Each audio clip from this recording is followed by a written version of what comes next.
Welcome to WhiskyCast, cask strength conversation featuring news and interviews from the world of whiskey. I'm Mark Gillespie. This is episode number 688 for April 8th, 2018. Coming up in a few minutes.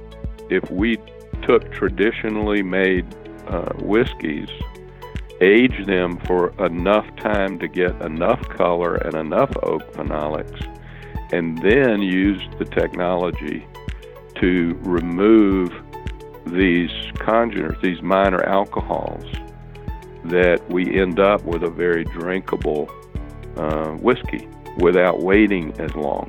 Whiskey purists may scream at the thought of using technology to change a young whiskey's flavor. But Terressentia's Earl Hewlette can show 10 years of increasing sales figures for the bulk and private label whiskeys the South Carolina-based company has been selling around the world using the company's TerrePURE filtering process. 2 years ago, Terressentia reopened the old Charles Medley Distillery in Owensboro, Kentucky, with a new name, the O.Z. Tyler Distillery. It's named for the inventor of the TerrePURE process.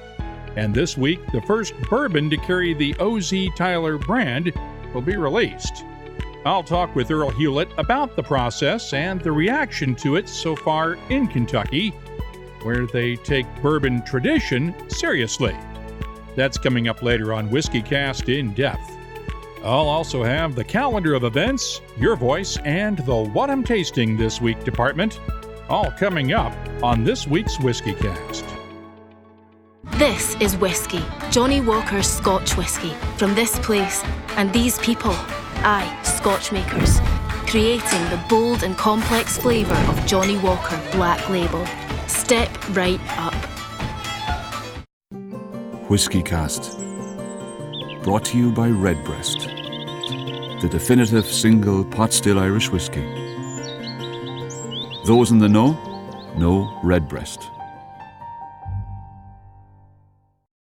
Let's get started with the week's news. It's brought to you by Highland Park.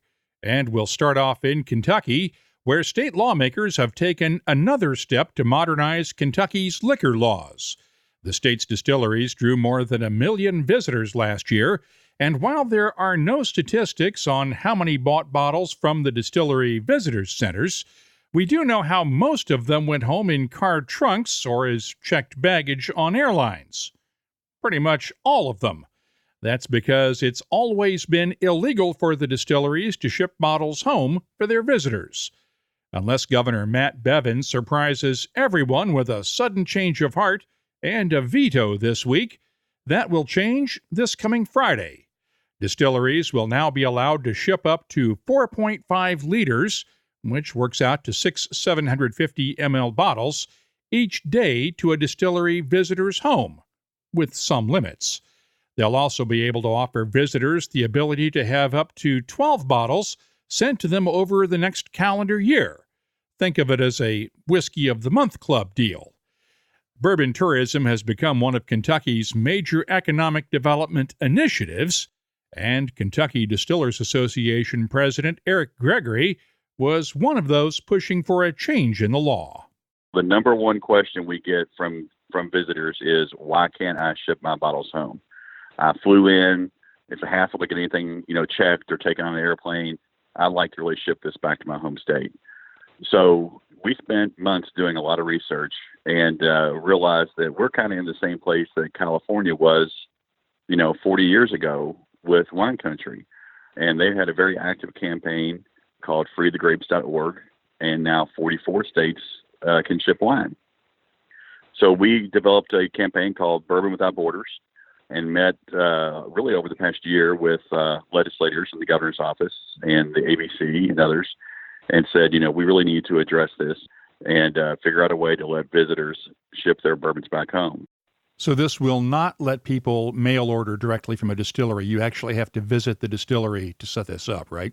Correct. Yes, you have to actually visit the distillery and the winery. Now, retailers in Kentucky will be able to do what we call full e-commerce. So let's say that Westport Whiskey and Wine in Kentucky, which has an outstanding bourbon selection and a lot of single barrel picks that they do on their own, If they so choose, they can set up their website to take online orders and ship those to you.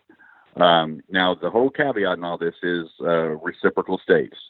So like I mentioned, there are 44 states that ship wine, and that's been a multi-year effort by California, the Wine Institute. We applaud them for how they've broken down the barriers on that. Right now, there are only 7 states that, plus D.C., that allow reciprocal shipments of spirits. But since Kentucky is the birthplace of bourbon and we create 95% of the world's bourbon, we knew that we kind of had to be the first domino to fall. And hopefully over the next few years, we can convince other states to change their laws to be reciprocal with Kentucky, where they can ship their bourbon into Kentucky and we can ship our bourbon into their states. Now, we've had some issues with this recently in terms of some of the online retailers that ship into the U.S., the Master of Malts and the whiskey exchanges of the world, who found out that they can only ship to about 10 states now instead of about 40-plus states because the way FedEx changed its shipping policies. How's that going to affect you guys? Well, we specifically met with UPS, who was looking at he's been looking at the same issue, and they've been expanding their international shipping for wine and other spirits. We asked them, we want to make sure that our legislation could be model legislation for use in other states to protect against any court challenges or anything else, and also to be very responsible to make sure that signatures are required and proof of ID and things like that. So between working with UPS and the state ABC, we think we came up with some pretty good language, and the legislature as well, to address any problems that we might have with that.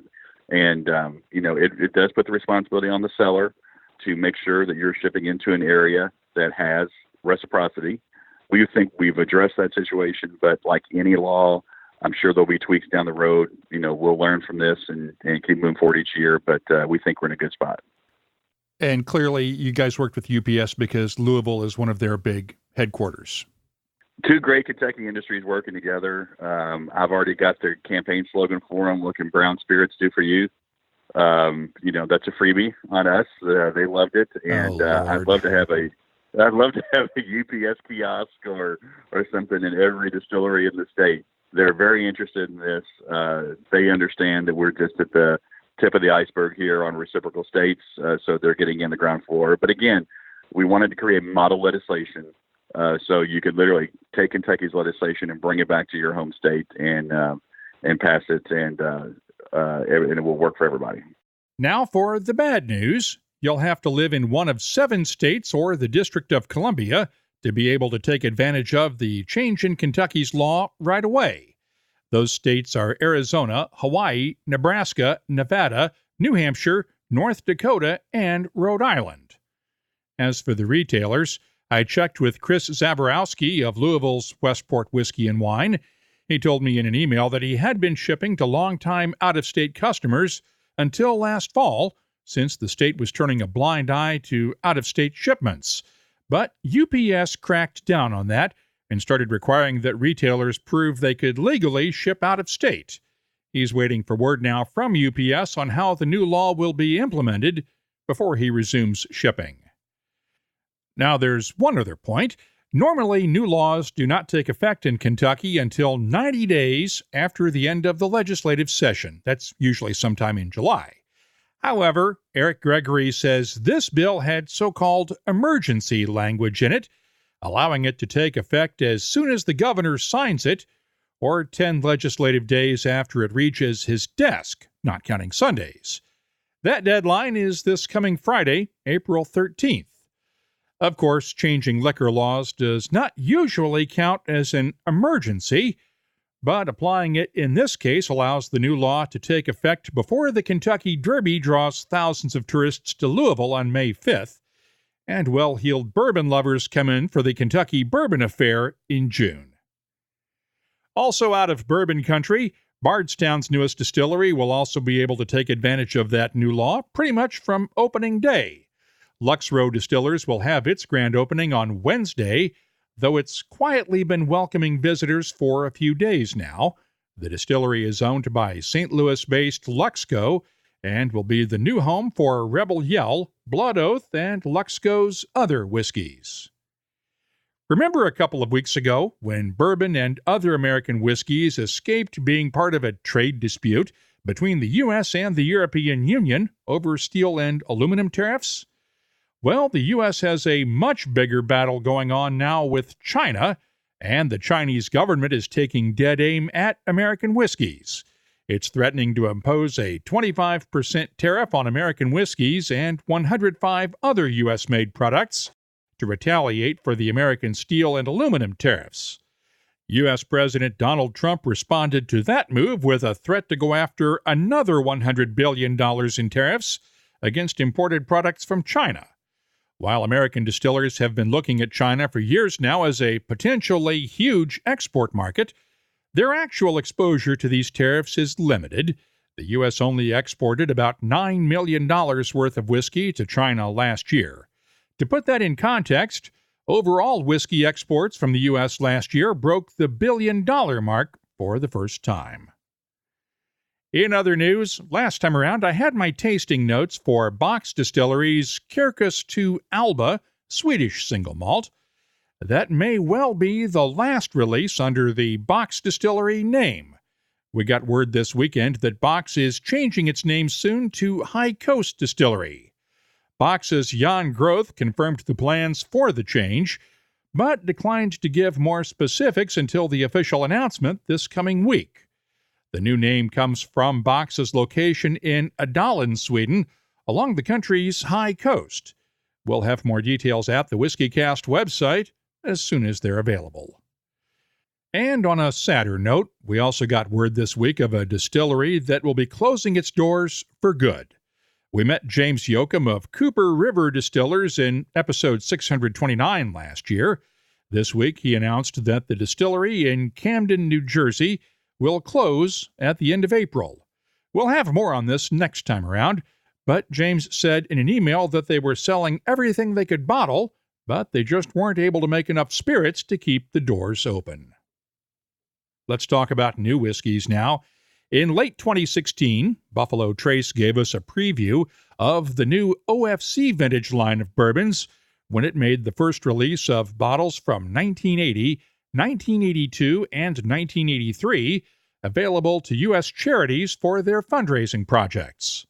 Now, the first retail releases of the OFC vintages are on the way, with a single barrel each from the years of 1985, 1989, and 1990.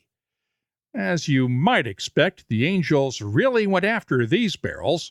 Only 61 bottles of the 1985 vintage will be available, and 63 from 1990. The 1989 vintage produced just 18 bottles. They'll all carry a recommended retail price of $2,500 each. Diageo is out with a limited re-release of Blade & Bow 22-year-old bourbon. It'll be available in 14 U.S. states, and there's a special allocation for the Stitzel-Weller Distillery Experience in Louisville at a price of $250 a bottle. London's Berry Brothers & Rudd is out with the second batch of its Texas Legation bourbon. Back in late 2016, we reported on the first batch, which honors the history of the short-lived Republic of Texas diplomatic outpost in London that was located above the Berry Brothers shop. As with the first batch, this one comes from the Licorice family at Iron Root Republic Distillery in Denison, Texas, and it's exclusive to Berry Brothers & Rudd at a price of £50. That's around $70 a bottle at current exchange rates. Maker's Mark has released a very limited edition of an experimental version of one of its private select bourbons. Those are usually only available through a specific retailer or bar that's picked the barrel profile specifically. In this case, though, the batch was made using specially seared barrel staves, and it's a one-time only edition. It's available at the distillery in Loretto, Kentucky. And remember, they'll be able to legally ship it in a few days to visitors, along with a handful of Kentucky retailers. Kentucky's long-standing rules that require distilleries to make their distillery-exclusive bottlings available to retailers in-state have not been changed. Binny's Beverage Depot in Chicago is celebrating its 70th anniversary this year and has a store-exclusive bottling from Compass Box for the occasion. The Gold Standard made its debut a couple of weeks ago at the Binny's World of Whiskies event the night before Whiskey Fest Chicago. Binny's whiskey specialist Brett Pontoni started working on the Gold Standard with the Compass Box team several years ago. Harold Binstein was from a family of grocers, retailers, mostly in the food business, wanted to sort of make his own way, so he opened up a store at the corner of Clark and Sheffield in 1948 called Gold Standard, and was selling wine as well as some groceries, and sort of developed from there. And eventually he switched into liquor exclusively, right? Correct.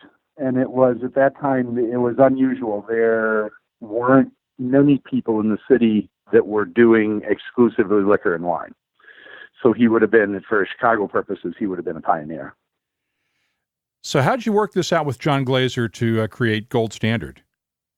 Well, it started with just like a lot of things, bouncing off ideas. I had seen other things that John had done with other retailers and other groups, and had always joked around about doing something for Binny's. And he had done an anniversary bottling for Delilah's, had done a number of things for European groups. I happened to be passing through London at one point in time, so I called him and said, hey, listen, we're going to be in London. Would love to stop by and see the studio and just see what you're all about, see the blending lab. Just love to do stuff like that. And he said, sure.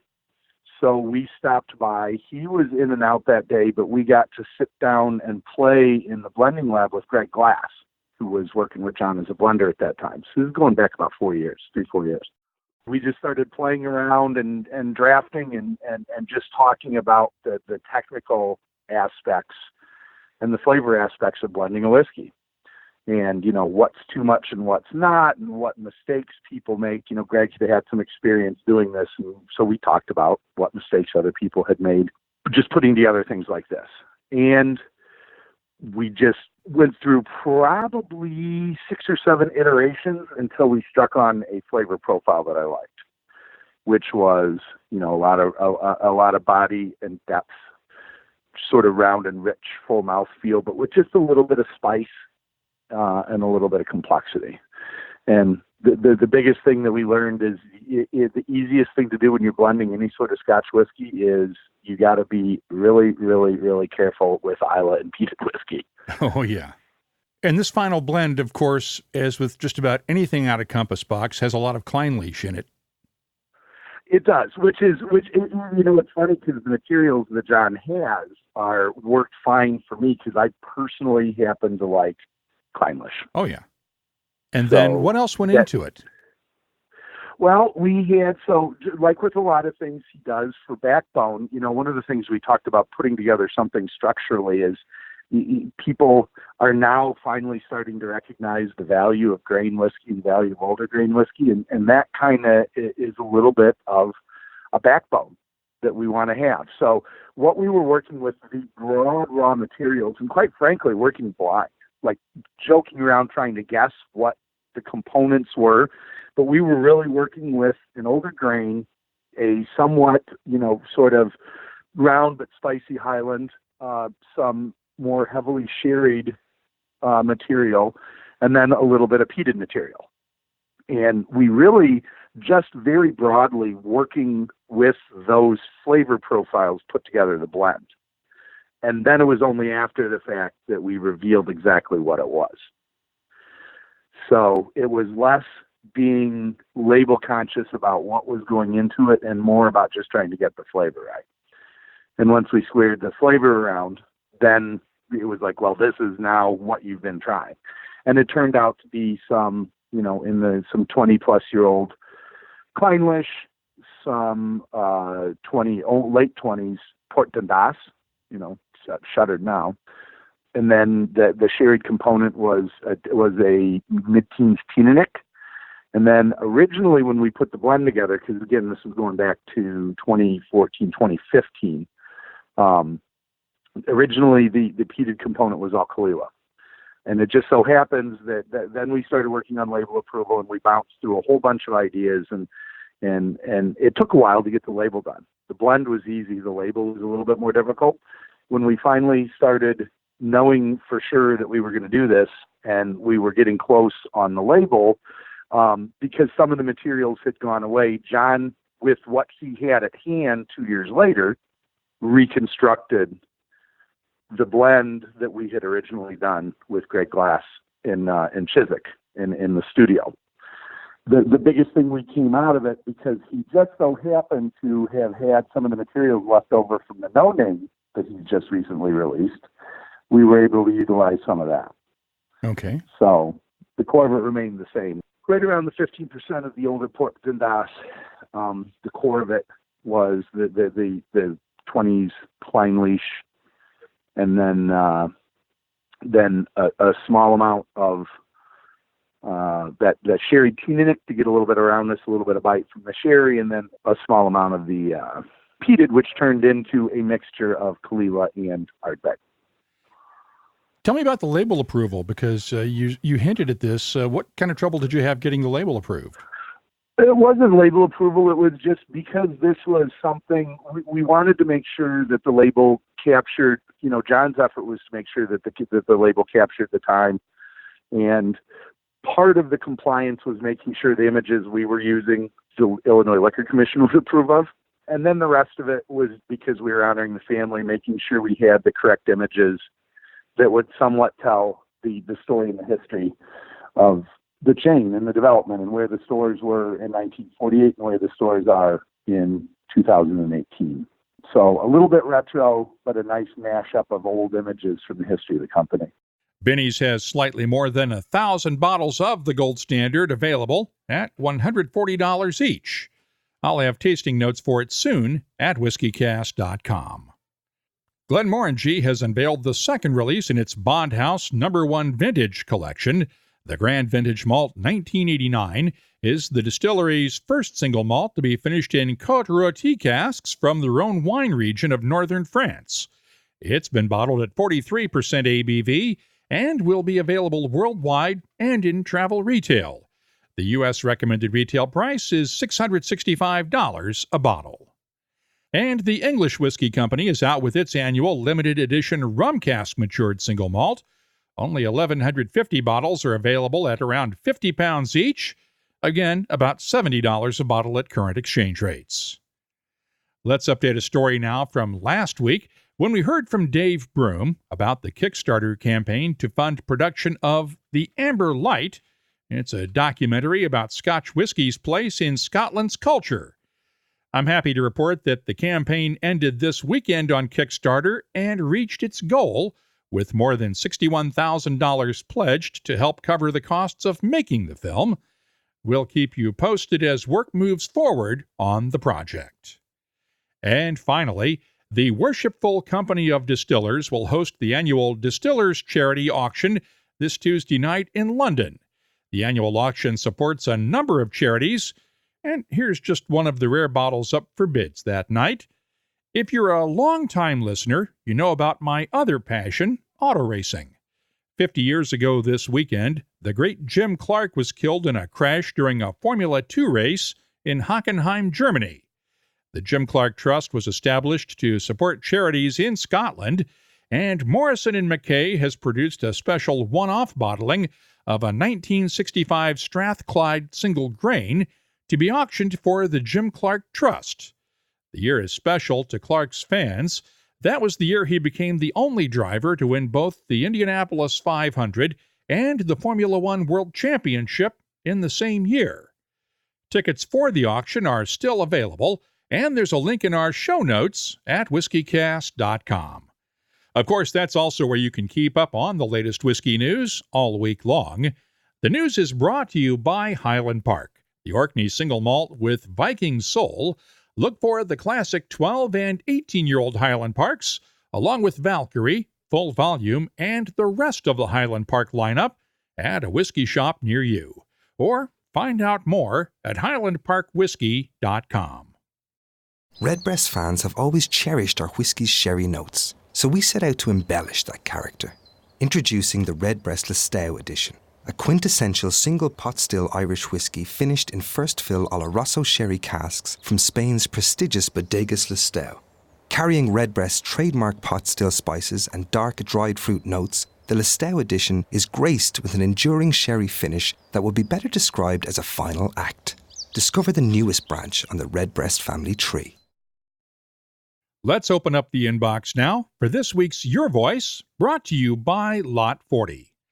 I had an interesting question come in on Twitter this weekend, and since it came in a private message, I'll let the questioner remain anonymous. I enjoy peaty single malts, and unfortunately, I hang out with friends with bigger budgets than I do. I bought a Glenfiddich, no age listed, at a duty-free, and like it. Recently bought a regular 12-year-old Glenfiddich, and to me, meh. I live in North Carolina with state-run liquor stores, limited choices. Any suggestions for a 12-year single malt peaty okay for less than $50? Well, it's getting harder and harder to find good single malt scotches for under $50 a bottle, age statement or not. And let's be honest, the prices will always vary depending on tax rates in each state, especially when you're in a so-called control state like North Carolina. Since each county in North Carolina has its own liquor board and sets its own prices, there's even more inconsistency to deal with. But there are a few single malts that can usually be found in that price range. Of course, Highland Park's 12-year-old has a little bit of peat in it, but it's one I've recommended for many years even when they haven't been sponsoring WhiskyCast. I've also never had anyone complain after I recommended the Aberfeldy 12-year-old. Ardmore Traditional is one of the rare Highland peated malts and is usually in that price range. Tomatin's Cubacan is harder to find and might be a little more expensive. And depending on where you're looking, you might just find the 10-year-old Ardbeg and Lafroig's 10-year-old for around that price point, along with the Lagavulin 8-year-old. After we posted a story about Box Distillery's name change on WhiskyCast.com Saturday, this comment came in from French whiskey blogger Gregoire Sarafian at Greg's Whiskey G on Twitter. A bit of a shock. I thought Box was an original name and worked well with a boutique distillery. Surprisingly, a more English, world, Scottish, whatever name makes it sound less Swedish in my opinion, but I'm sure once this surprise passed, all that counts is content. That's very true.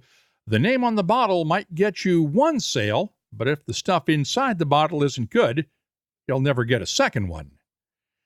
The other day, I pointed out on social media that our archives at whiskycast.com go all the way back to 2005 and include my interviews with whiskey legends like the late Parker Beam and Elmer T. Lee, along with many of the legends who are fortunately still with us like Jimmy Russell, Bill Samuels Jr., Glenn Grant's Dennis Malcolm, Jim McEwen, and the like. If you're looking to learn more about whiskey, it's a great place to start, especially since all of our archived episodes are free to download. After that, I heard from a fellow podcaster. Paige Denny produces the Neatly on the Rocks podcast at NOTR Podcast on Twitter. I've been making my way through. I was tickled when I realized all the episodes were so easily available. Your podcast inspired me to start mine, and your interviews are amazing. Paige, thank you for the compliments. I really do appreciate it, and good luck with your podcast. Now, the archives also include all of our WhiskyCast HD episodes going back to 2011. And we posted a link this week to last year's story on the floor maltings at Highland Park. David Snodgrass at WebDevGeek on Twitter sent this along. Nice, I didn't realize they did as well. I thought it was just Balvenie and Lafroig. At last count, I know of 7 distilleries in Scotland that malt at least some of their barley on site using floor maltings. I've already mentioned Highland Park, Balvenie, and Lafroig, but Bowmore, Kilchoman, Springbank, and Benriach also have malting floors as well.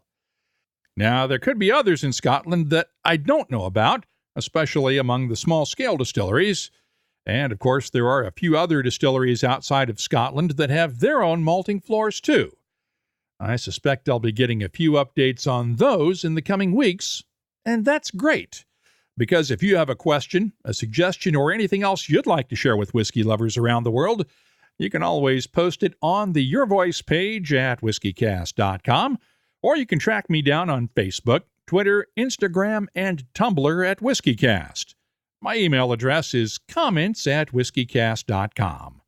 And this week's Your Voice is brought to you by Lot 40, Canada's award-winning 100% pot still rye whiskey. Lot 40, unapologetically Canadian. Please drink responsibly. Time now for the WhiskyCast calendar of events. Tickets are still available for the Whiskey Obsession Festival this week in Sarasota, Florida. It runs from Wednesday through Saturday night. Whiskey Live Cape Town is this coming weekend in Cape Town, South Africa. Country music star John Rich will be signing bottles of his Redneck Riviera whiskey this Thursday at Specs Liquors Smith Street store in Houston, Texas. We'll be at the American Whiskey Convention Friday night in Philadelphia, and the International Wine and Spirits Fair is also this coming weekend in Antwerp, Belgium. Whiskey Fest Washington is on the 17th in Washington, D.C. The Whiskey X Los Angeles is on April 20th in Santa Monica, California. The Whiskey Fair is April 21st and 22nd in Limburg, Germany, and Apogee in Paris, France will host a Heaven Hill bourbon tasting April 23rd. Those are just a few of the 226 different events on our searchable calendar at whiskycast.com. There's bound to be something going on near you. This is whiskey. Johnny Walker's Scotch whiskey from this place and these places in that place. These are the people that make it. Aging in oak for 12 long years. See, the land that shapes these people and the people that shape this whiskey all shape how bloody good it tastes. Bold as it is complex. For every step you take, this is Johnny Walker Black Label, friends. Step right up. Can I drink this now? Johnny Walker Black Label Blended Scotch Whiskey. 40% alcohol by volume. Imported by Diageo North America, Norwalk, Connecticut. Please drink responsibly. WhiskyCast In-Depth is brought to you by Lagavulin. Whiskey makers have tried for decades to find a way to make young whiskeys taste much older, with little success. Purists will tell you that there's nothing to make up for the time whiskey spends in a barrel interacting with the wood and the air. And I'll readily admit that I've been skeptical of attempts to prove otherwise. For the last 10 years, Terressentia has been using its TerrePURE process on young MGP bourbons at its facility in North Charleston, South Carolina. Those bourbons were sold to bulk buyers and the private label market, and there is a chance that if you've bought a store-labeled bourbon during that time, it may have been filtered using the TerrePURE process. In 2014, the company agreed to buy what had been known as the Charles Medley Distillery in Owensboro, Kentucky, revamped the entire place, and reopened it in 2016 as the O.Z. Tyler Distillery. This Thursday, the first O.Z. Tyler Kentucky Bourbon will go on sale at the distillery, and then at retailers in Kentucky. And it'll be the first time Terressentia has bottled a whiskey under its own brand. You have to admit, it's a pretty gutsy move to release a bourbon that's been altered with technology in a state that takes its bourbon as seriously as Kentucky does. I spent some time on the phone this week with Terressentia CEO Earl Hewlette to get an explanation of what the TerrePURE process really does and why he does not describe it as a rapid aging process, but a filtering process. And of course, why he decided to expand into Kentucky. What prompted you guys to take over the old Medley Distillery in Owensboro that had been closed for a long time and was, from what I've seen of the pictures, in a pretty bad state? Yes, it was. I guess the motivation was prompted by the barrel shortage back in 2013. We had begun to build a significant bulk business overseas, mainly using our technology. And that bulk business demand was grown out of the Kentucky distilleries decisions to stop selling surplus bourbon overseas. So for many, many years, the distilleries would look at their inventories, and to the extent they had inventory that was surplus to their own brands requirements, they were selling tankers of bourbon to bottlers in Europe who were mainly bottling white label or private label spirits for major retail chains in Europe. When the bourbon boom really got underway, those distilleries began to fear that they didn't have enough inventory for their own brands and the projected growth of those brands. So the Europeans discovered our younger bourbon that didn't require 3 years of barrel aging. So we were actually buying 6-month-old bourbon, using our technology, making it an acceptable substitute for the bourbon they had been buying. And so we've had a good supplier in MGP for that bourbon, and I felt like, we had a good growth path as an additional revenue stream for our company. We were already growing our own private label business in the U.S. But all of a sudden in 2013, the barrel shortage created a problem. MGP could not get enough barrels to continue to supply us. And as you know, bourbon has to be put in a new charred oak container.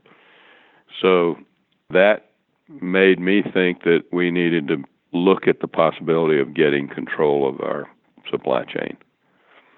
And in December of 2013, I was shown the Medley Distillery in Owensboro, and we put it under a letter of intent, started our due diligence process.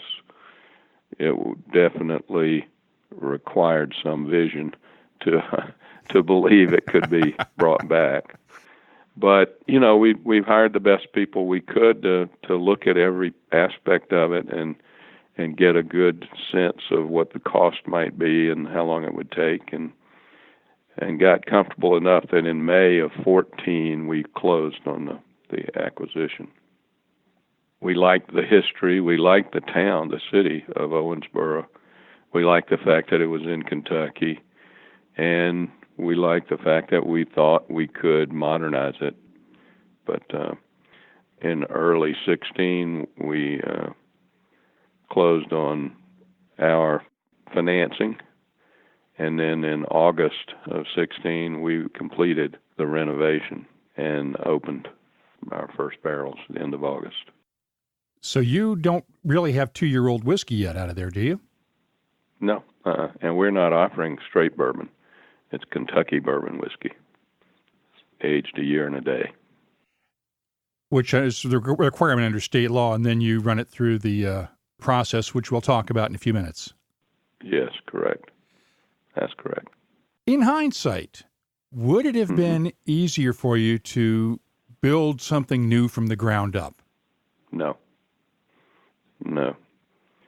If you look at what others are spending for a greenfield, we got a significant facility. We're producing 72,000 barrels a year right now, and we have one more expansion we can do that will take us to just about 100,000 barrels. So at that level, which is over 6 million proof gallons, almost 6.5 million proof gallons, we're in the top 8 distilleries in Kentucky in terms of size. We couldn't have built a 6.5 million proof gallon distillery for anything like we were able to do here. And we achieved or acquired a substantial amount of history with the renovation. But then you changed the name of the distillery to honor O.Z. Tyler, the founder of your process or the creator of your process, right? And yes, at that point, do you lose that. some of that history, or Not, people forget about the Medley part of it? Well, you have to realize that the distillery originally was a McCullough distillery, Green River.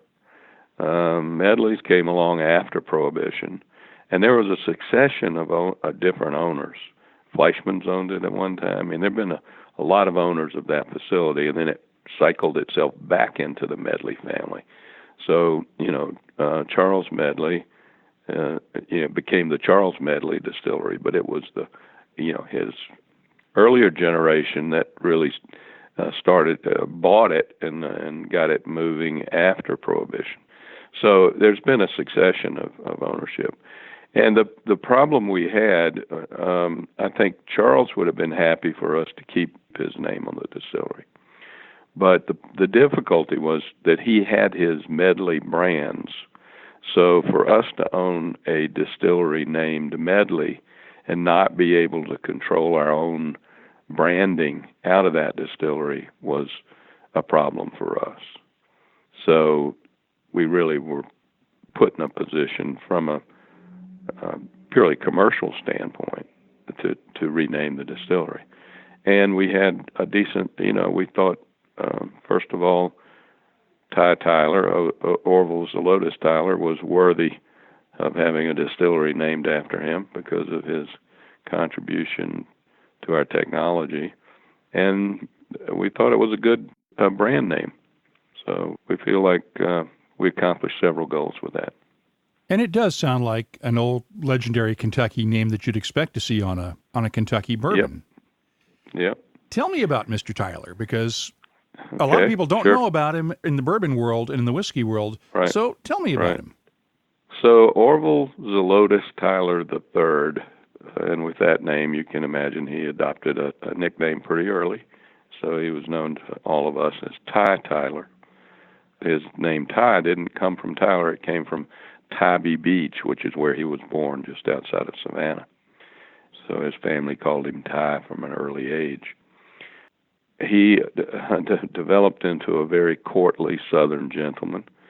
He went to Bowdoin, got a degree in chemistry, an MBA at Tulane, and he went to work for a number of large companies in research and development, and his name is attached to a number of patents in his career. He invented things that you would know: indoor-outdoor carpet, washable wallpaper, outdoor latex paint, and maybe most significantly, he invented the coating that made it possible to put soft drinks in cans. Up until that point, beer was in cans, but not soft drinks because of the taste transfer from the acids in soft drinks and from the aluminum. He tells a funny story. He went to Coca-Cola and tried to convince them to use the can, and they said no. Our consumers will never give up our iconic bottle. And so he then went to North Carolina to RC Cola, and they were launching a new product, Diet Right Cola, the first diet drink. I remember that. And they put it out in cans using Ty's coating. And he said one of the best days of his life was a little while after that. RC's Diet Right was successful. Coca-Cola called him back up and wanted to know if the can was still available. And he said he took great pleasure in telling them that he had given an exclusive to RC. So they figured it out, didn't they? Oh, yeah. Well, his exclusive didn't last that long. So in any event, their cans use his coating. All those cans do. So Ty retired. He was a Scotch drinker, and he drank Macallan 12. He moved to Charleston in his retirement. And he started thinking about Macallan 12 and why do they age it for 12 years? What happens that makes it better? And isn't there a more efficient way? So this is the way an inventor's mind works, and asks a lot of questions. he started looking into it and figured out one of the main things the barrel was doing was that as the temperature changed in the rick houses, the barrel staves were absorbing and releasing the whiskey. And this absorption and release was filtering away very slowly over time, but filtering away certain unwanted things, primarily minor alcohols. So methanol, propanol, butanol, amyl alcohols were all of the things that were present that the barrel was getting rid of. And then he started asking, where did those things come from in the first place? Because when you ferment a grain, you're attempting to use the yeast to break down the sugars to create ethanol, the alcohol we want. And what he figured out was that during that fermentation process, at the point in time when you've broken down all the sugars as much as you can and you're ready to distill or cook off the ethanol, not all of the chemical reactions that create the ethanol have completed, and the incomplete reactions that's what creates these minor alcohols. So they're the byproduct of fermentation, and they get captured when you distill the ethanol. So then he started asking if there was another way to get rid of them, and started doing a lot of experimentation, a lot of research into other efforts to get rid of these minor alcohols. If I can interrupt you for just a second. Yes, just sure. to sort of explain for our listeners, these alcohols are part of the distilling process. They come over the line arm or they come out of the column still. These are generally what's referred to when they take a cut of the still run. This is things like the foreshots, the heads, and the tails, and things like that are coming off, heads right? The heads and the tails are undesirable parts. Right, like the methanols and things like that. There's a higher concentration in the heads or the tails. Right, but there's some of this stuff still comes through. Yes, they come through the entire. Right. When you empty your fermenters into your beer well and then you push it into the column still, they're there throughout. So as you start cooking off or distilling the beer, you're going to collect those minor alcohols. Now, they're there in small quantities, but the human palate can pick them up. And so barrel aging is the technique to smooth. When we talk about smoothing a whiskey, that's what it's doing. Right. I just wanted to clarify this because I can see people listening at home going, wait a second, I thought that's the stuff they cut out when they did the cuts. No. So that's the highest concentrations. Right. But, yeah, unfortunately, they exist throughout the beer. So what Ty discovered was there was a way to use an energy source to cavitate those minor alcohol molecules and force them to combine with some acids that are naturally present from the grain and become esters. So it's an esterification process that does the same work. I won't say it doesn't do everything the barrel does, because we know the barrel imparts color, the barrel imparts oak flavors, and the oxygenation in the barrel over time is increasing complexity and adding, phenolics. So what Ty discovered is that if we took traditionally made whiskeys, age them for enough time to get enough color and enough oak phenolics, and then use the technology to remove these congeners, these minor alcohols, that we end up with a very drinkable whiskey without waiting as long for the barrel to do its work as a filter. So it's a filtration process that accelerates drinkability, I would say, not I don't consider it a rapid aging, but just making a spirit more drinkable. The other thing that happens, an unintended consequence of the technology, is that, and by the way, the energy source is ultrasonic. So it's a ultrasonic energy at the perfect frequency and the perfect power settings, combined with some oxygenation and a little bit of temperature, and that excites those molecules enough, those minor alcohol molecules enough, to force them to combine to become esters. The other thing that happens is some fatty acids that are present from the grain. This same energy forces those acids to combine with some alcohol molecules and create glycerin. So if you think about lip gloss, it's a smoothing agent, it's a mouthfeel. So that's a second benefit of the technology. We remove bad stuff and create something that's a positive influence on taste and mouthfeel.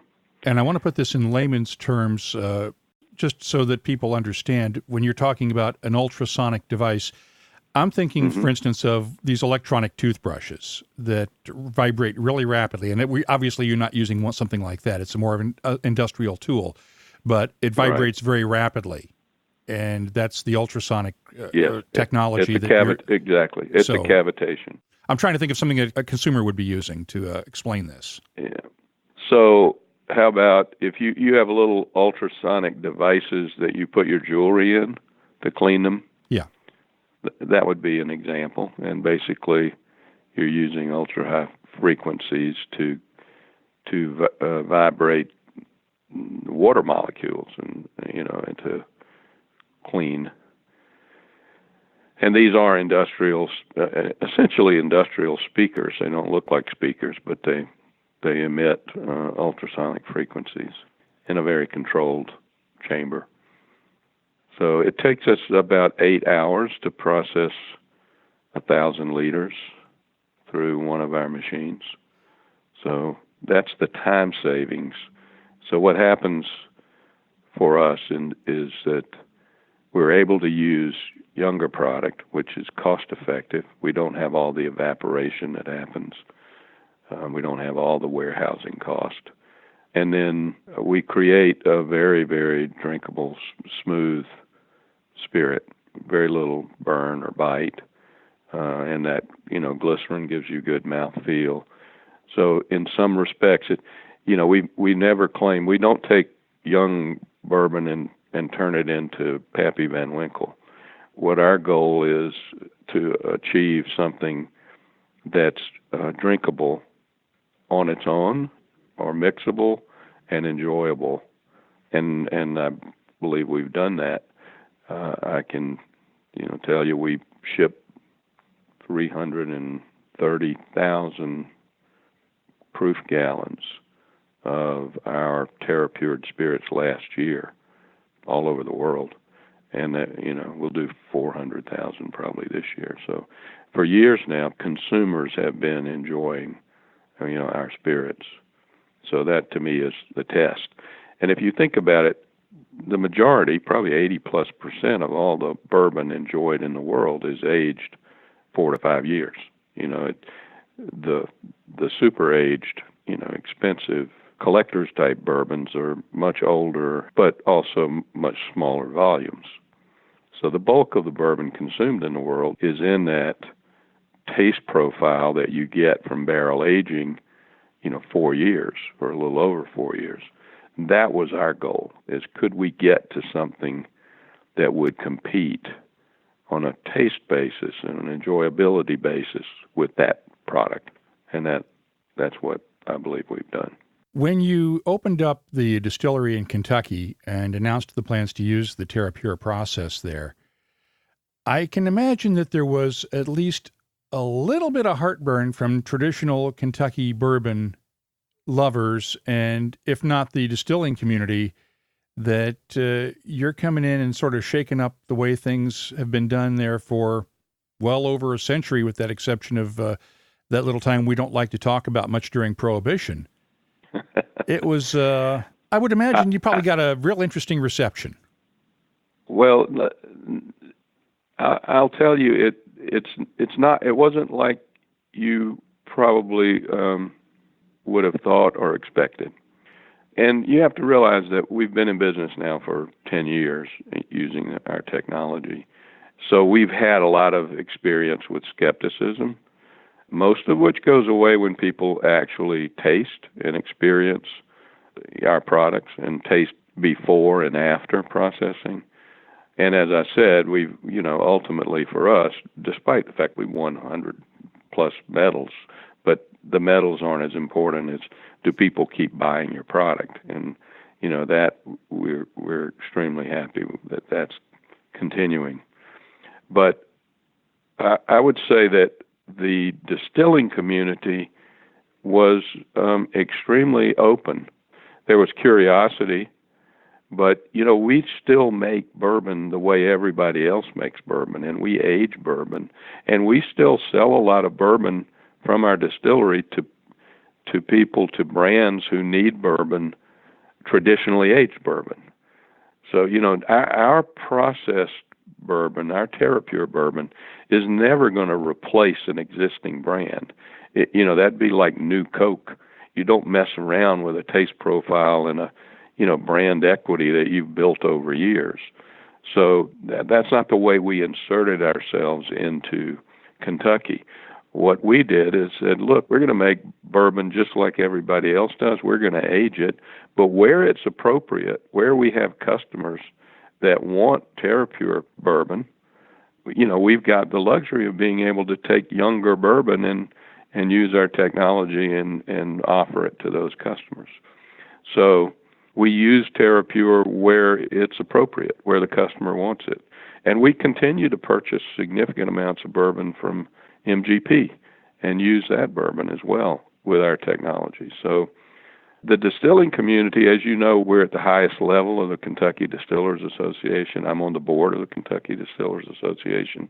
In June, in a couple of months, we're going to be on the Bourbon Trail. We'll be the Western Gateway, if you think about it, to the Kentucky Bourbon Trail. So I've been extremely pleased with the reception we've received among the distilling community. I don't sense that anyone thinks of us as a threat. We're just another opportunity for a different experience. Now, the connoisseurs, it's a different animal. So yeah. The traditionalists, it's interesting. I think that, some you will never convince that there's anything other than one way to make bourbon or to make bourbon drinkable, and that's to age it. And they get caught up in, all the aspects of where something is made, what the mash bill is, and how it's aged, and what kind of barrels, and on and on and on. And I think those people are fine, and I don't have any issues with them. Fortunately, they represent a small percentage of the market, but they bring a lot of attention to bourbon. And I think that ultimately they help us, because the more attention there is to the bourbon market, the more people there are that are going to be curious about the bourbon market, about bourbon whiskey. And we're going to provide another innovation, another reason, to try. If you think about it, how many bourbons there are on the shelf, and they're all essentially made the same way and, aged the same way. I mean, it's difficult to distinguish among them all, other than age. But we have a product that's got a real reason to be different and to make people want to at least try it. And it's not expensive, so why not try it? And, we think it's a marketing thing for us. So we put on the O.Z. Tyler label 3 things. They're portrayed as prominently, each one. So we have the brand O.Z. Tyler. We have Kentucky Bourbon Whiskey, because we think that's extremely important. And then we have TerrePURE Fast Filtered, because that's what is going to distinguish the O.Z. Tyler whiskey from everybody else's. I have found traditionalists that once they've tasted our product begin to realize, hey, well, there's a place for this. This is good. But I'll never convert them all, I can tell you that.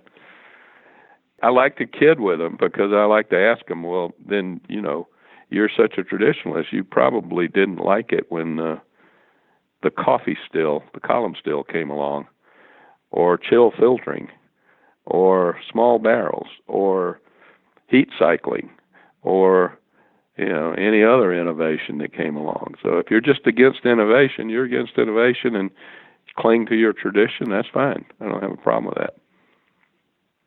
Do you require or do you encourage your clients that you sell bulk to, that bottle it under their own labels, to acknowledge that they're using TerrePURE? We do not require that. We put a trust symbol, a TerrePURE trust mark, on everything we label for our private label business. For our private brand business, we leave that up to the private brand owner that we're making liquid for and bottling for. And in terms of bulk, we describe our bourbon as TerrePURE bourbon, but we don't require any acknowledgement.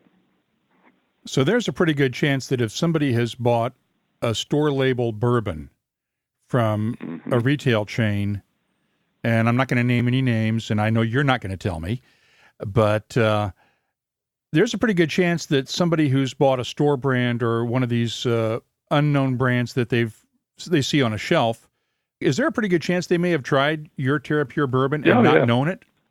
I think that's entirely possible. It's entirely possible. Now they're going to have a chance to know it because we're promoting O.Z. Tyler as TerrePURE bourbon, fast filtered. So, but yes, I think that's a legitimate possibility. I know that you mentioned the Bourbon Trail. You guys have also started, really gotten active in the distilling community within Kentucky. I remember being out at the Bourbon Festival last year and seeing your barrel racing team in the bourbon barrel relays. We came in last. But it was your first year. You have to start somewhere. Exactly. Everybody starts out being last at one point. Absolutely.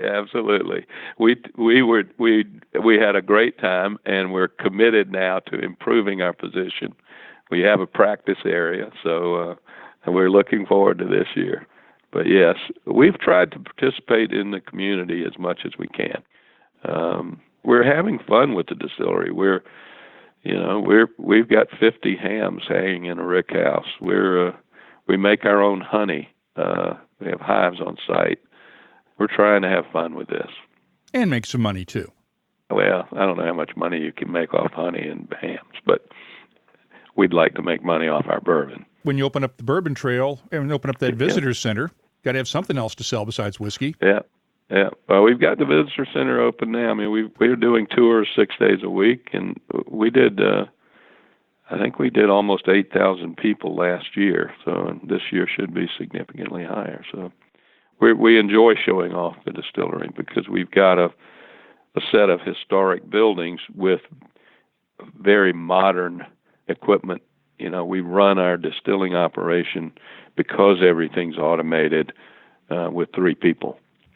Every shift, so that's all we need, which is pretty amazing. And so far, no mobs with pitchforks and torches, right? No, none. We're enjoying an extended honeymoon in Owensboro and hope it continues. Now, if you're thinking, oh, this might be okay in Kentucky, but no way will it ever fly in Scotland, given the Scotch Whisky Association's regular threats of legal action against any Scotch whiskey maker who tries to color too far outside the lines of so-called traditional practices. Earl Hewlette told me they've tested the TerrePURE process for at least 4 different Scotch whiskey makers, without naming names, and he believes all it's going to take is 1 or 2 of the major whiskey companies with clout inside the Scotch Whisky Association to change things. Terressentia is also working on a portable version of its processor that could be hauled to distilleries on a trailer and hooked up to process whiskeys on the fly. That's this week's WhiskyCast In-Depth, brought to you by Lagavulin, the legendary Islay single malt. Look for the classic 16-year-old Lagavulin, along with the Distillers edition and the new 8-year-old Lagavulin at a whiskey shop near you. And find out more at malts.com. The What I'm Tasting This Week department is brought to you by Heaven Hill Distillery. Tennessee's Sugarlands Distillery will be releasing the latest batch of its Roaming Man Straight Rye Whiskey this coming weekend at the distillery in Gatlinburg, Tennessee. They're up to batch number 5 now, and I received a sample of Roaming Man batch number 2 a while back. It's 2 years and 2 months old, made from a mash bill of 51% rye, 45% corn, and 4% malted barley, and it's bottled at 61.1% ABV. The nose has good fruity notes with a hint of apples, citrus fruits, soft spices, vanilla, and oak. The taste is thick and spicy with clove, black pepper, and chili powder notes, balanced by honey, apple pie, and vanilla underneath. The finish is long, spicy, and slightly dry with a touch of oak. It's a nice rye whiskey, and I'm scoring the Sugarlands Distilling Roaming Man Tennessee Straight Rye Whiskey a 90. While I was at the Wonderful World of Whiskey show a couple of weeks ago in Cornwall, Ontario, I spent a few minutes with the folks from North of 7 Distillery in Ottawa, and I brought home a sample of their 3-year-old North of 7 rye. It's made from 95% rye and 5% malted barley, and it's bottled at 45% ABV. The nose has good spicy notes of clove, nutmeg, and white pepper that do not overpower hints of honey and vanilla in the background. The taste is thick, oily, and spicy with clove and white pepper notes, along with honey, vanilla, and a hint of linseed oil, and a nice touch of milk chocolate that comes out late and lasts through the nice lingering finish. It's another impressive whiskey from a small distillery, and I'm scoring the North of 7 Canadian Rye Whiskey a 90. I'll have more tasting notes in just a minute, but first, this week's tasting notes are brought to you by Heaven Hill Distillery, proud to announce the release of a new series of Old Fitzgerald bottled in bond bourbons. Bottled in an ornate decanter inspired by a 1950s original, it carries on the legacy of John E. Fitzgerald and his act of larceny. Learn more at heavenhilldistillery.com/blog. Think wisely, drink wisely. Let's stay in Canada for a moment. Of course, hockey is another one of my passions, and the Stanley Cup playoffs get underway this week. Yes, the Flyers did make the playoffs. I finally got my hands on a sample of the Wayne Gretzky No. 99 Ice Cask Edition from the Great Ones Distillery in Niagara, Ontario. It's bottled at 41.5% ABV, and is sourced Canadian whiskey finished in ice wine casks from Gretzky's winery. The nose is sweet and gentle with notes of honey, butterscotch, green grapes, soft spices, and just a hint of oak. The taste has a good balance of sweetness and spices with honey, maple, and butterscotch, complemented by allspice, a hint of ginger root, vanilla, and a touch of caramel. The finish is long and gentle with a lingering spiciness, and I'm scoring the Wayne Gretzky No. 99 Ice Cask Edition a 91. And finally, if you've been missing the Macallan's Old Cask Strength Edition that disappeared from the market a few years ago, the Macallan Classic Cut may be the next best thing. The 2017 edition was the first of what will be an annual series of releases. It's matured in Oloroso sherry casks and bottled with no age statement at 58.4% ABV. The nose is aromatic with a good balance of Christmas cake, toffee, honey, and candied orange slices. The taste has those same candied orange slices, along with intense spices, Christmas cake, and toffee notes. And the finish is nice and long with a good balance of fruits and muted spices. It does not have all of the finesse of other Macallans, but has just enough to balance out the muscle that the Old Cask Strength Edition had. I'm scoring the Macallan Classic Cut 2017 edition a 90. I've added these tasting notes to our searchable list of more than 2,100 different whiskeys at whiskycast.com. That's also where you'll find links for the WhiskyCast Tasting Panel podcast, brought to you by the Whiskey Exchange, and our WhiskyCast HD videos from around the world, along with the latest whiskey news, events, and a whole lot more, including that complete archive of past episodes that goes all the way back to 2005. If you haven't already done it, please consider leaving a rating or review for WhiskyCast on your favorite podcast app. That'll help other whiskey lovers discover the show when they're looking for podcasts. Of course, the cask strength conversation continues all week long online. You can find me on Facebook, Twitter, Instagram, and Tumblr at WhiskyCast, and my email address is comments@whiskycast.com. WhiskyCast, brought to you by Redbreast, the definitive single pot still Irish whiskey. Those in the know Redbreast. This is Whisky, Johnny Walker's Scotch whisky, from this place and these people, aye, Scotch makers, creating the bold and complex flavour of Johnny Walker Black Label. Step right up. WhiskyCast is a production of Cask Strength Media, copyright 2018, and comes to you each week from the charming, yet regrettably dry town of Haddonfield, New Jersey. I'm Mark Gillespie, reminding you that when you drink, please drink responsibly. Thanks for listening.